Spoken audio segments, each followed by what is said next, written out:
nta kindi twari gukora atari ukwiyakira ubu turindiye amaherezo yacu n'ivyacu.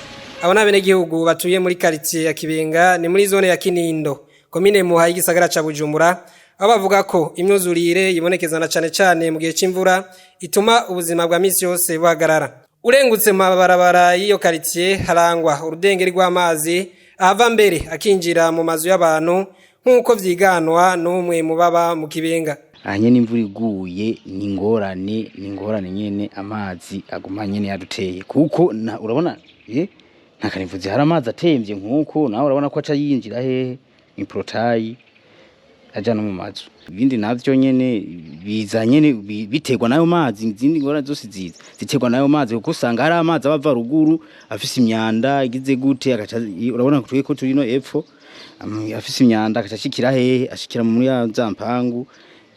Amazi rero usanga ari mabi, usanga turiko tuyahonyora tugwara tugira nte akube haba arimo ya myanda. Kumwe n'abatashimye kuvugira imbere y'ivyuma vyacu basaba ko bogarukirwa. Iyo twashaka rero gushikiriza murabe ukuntu ya mubarabara yokorwa kajamwo makanevo amazi akareka kugira gute kwinjira mu mazu. Imyuzurire muri quartier ya Kibenga yatumye n'ibindi bibazo bidasigara inyuma nk'ibura ry'amazi meza ya Rigidezo, ukubura kutuzu twasugumwe, ibiteye umutima wagaze abenegihugu ko bishobora kubakwegera akarambaraye.